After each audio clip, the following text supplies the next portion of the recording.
Semua agama ini mungkin pemikirannya saja. Semua agama itu semuanya mengajarkan kebaikan. Jadi apa harus kita berbeda dengan itu? Mungkin kadang-kadang kita diajukan dengan pertanyaan itu. Anda merasa benar sebagai Muslim, sedangkan yang lain juga mengajarkan kebaikan. Gimana kita mensikapi? Baik, gini Mas, konsepsi agama itu kan bisa diuji dalam 3 aspek. Ya. Satu aspek ketuhanan, teologinya.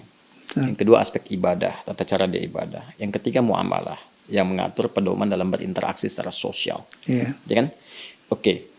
Boleh jadi di aspek yang ketiga, semua menunjuk kepada yang benar. Mengajarkan interaksi yang benar dengan sesama. Yeah. Silahkan Anda cek ya. Pasti semua agama mengatakan harus jujur, nggak boleh mencuri, kan? Nggak boleh berzina dan sebagainya. Jadi kalau ada yang membolehkan berzina, menipu dan sebagainya, dipertanyakan konsepsi keagamaannya. Di aspek yang ketiga ini, secara hukum sosial, semua bisa sepakat. Tapi dikatakan agama harus memenuhi unsur 2 lagi. Konsepsi ibadahnya bagaimana? Di agama pasti ada ibadah, karena ibadah itu konsekuensi dari keadaan seorang hamba yang menuhankan sosok Tuhan.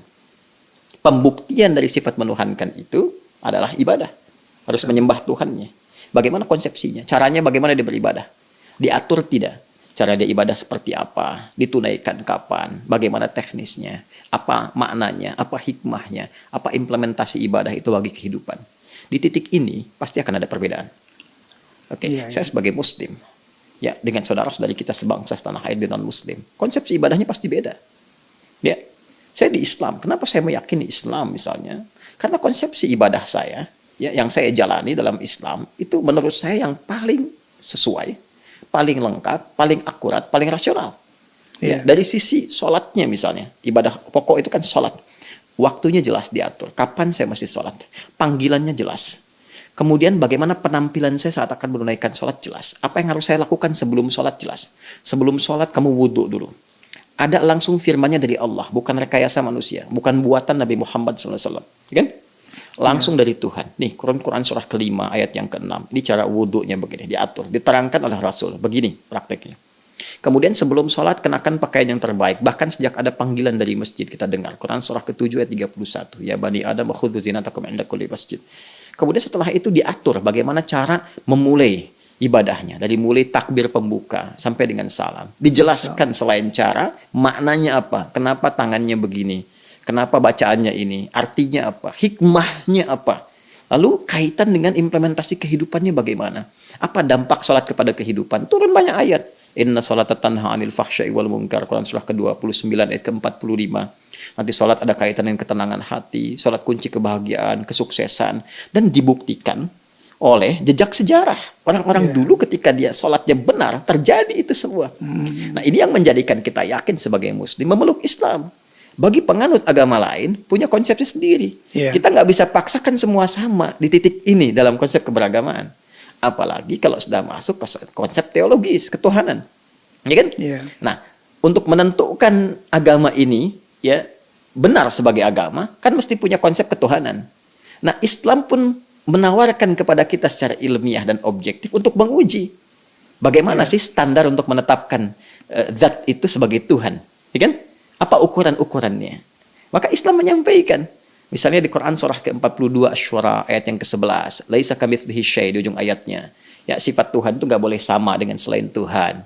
Ya, harus beda, 100% harus berbeda. Ya, jadi kalau misalnya manusia ini lemah, maka Tuhan mesti lebih kuat. Nggak boleh sama dengan makhluk. Kan? Kalau manusia berpasangan, Tuhan itu harus esa, harus tunggal misalnya. Demikian banyak hal yang bisa ditampilkan. Nah, konsepsi teologi ketuhanan ini setiap agama itu pasti berbeda. Ya kan?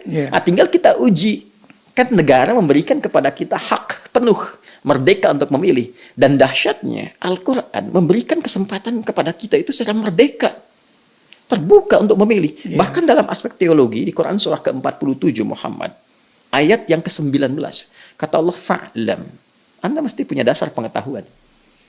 Annahu untuk menetapkan la ilaha illallah, untuk menetapkan tiada Tuhan selain Allah. Jadi untuk menetapkan konsep ilahiyat, teologis, ketuhanan, yang meyakinkan kepada kita, oh ini Tuhan saya Allah. Ya kalau ditanya kenapa Anda nggak pilih Tuhan yang lain, kata Allah, Anda jangan sekedar bersyahadat misalnya, mengatakan asyhadu an la ilaha illallah. Itu syarat pertama menjadi muslim, syahadat. Tapi kalau Anda ingin kuat, ya dengan syahadat itu, dengan keyakinan teologi Anda itu, menuhankan Allah. Ini ilmunya loh. Makanya di Islam ada akidah, ilmu tauhid, fikul akbar. Nah, jadi boleh jadi semua agama itu punya konsepsi yang sama dalam aspek muamalat, interaksi sosial yang membawa norma-norma kehidupan dalam ragam interaksi sosial. Tapi bisa berbeda dalam konsepsi ibadah dan ketuhanan. Dan aspek ketuhanan yang paling pokok. Ya kan? Iya, iya. Jadi kalau semua sama, berarti kan mesti ada yang spesial yang beda kan? Ya, betul. Nah, itu yang menjadikan Anda, saya, kita melihat yang spesial ini bagi saya. Konsepsi Islam sangat jelas, tidak ambigu. Ya, menentukan ketuhanan jelas. Fa'lam annahu la ilaha illallah. Innani anallahu la ilaha illa ana fa'budni. Ya, saya Allah, kata Allah, nggak ada Tuhan yang dipertuhankan selain saya. Ya, maka sembah saya. Nah, saya mencari, saya membandingkan, melihat dengan keyakinan lain, oh saya temukan yang paling jelas. Tidak ambigu, tidak susah dipahami sebagai muslim ya. Ya, dan saat yang bersamaan ketika kita meyakini Allah pun sebagai Tuhan, memeluk Islam, beribadah dalam Islam, saat yang bersamaan tetap diminta oleh Al-Quran, la ikraha fid din, gak boleh paksa orang. Betul, Indah nggak? Iya, indah sekali. Lakum dinukum waliyadin. Hormati keyakinan orang lain. Kamu meyakini Islam sebagai agama yang benar, ya, tapi hormati orang lain juga. Ya, jelaskan keislaman Anda itu lewat penampilan Anda, karakter Anda, perilaku Anda, sifat dan sikap Anda. Kalau ditanya, jelaskan, jawab, dan sebagainya. Masya Allah. Indah nggak? Indah, Pak. Ya, jadi di situ titik perbedaannya. Jadi nggak bisa kita katakan semua agama sama, karena konsepsi dasarnya itu berbeda. Iya, iya. Paham sekarang ya? Betul, betul. Nah, kalau paham berarti nggak ditanya lagi. Ya, mungkin kita luruskan, Ustaz. Jadi, Berarti ada yang bengkok. iya. Ya, yang diluruskan pernyataan saya atau ada masalah nih di luar. Yang berkembang sampai Anda angkat kaki gitu.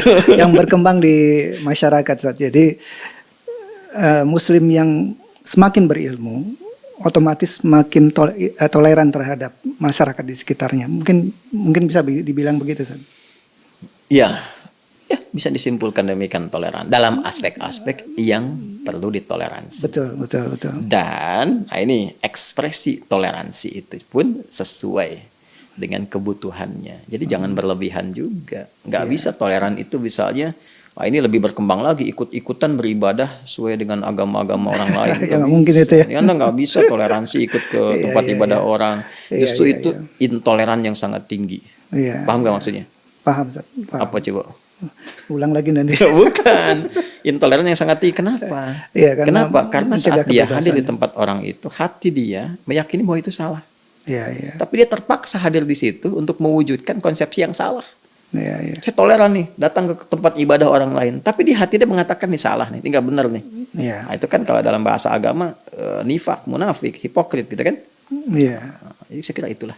Ya, terima kasih Mas Klik nih.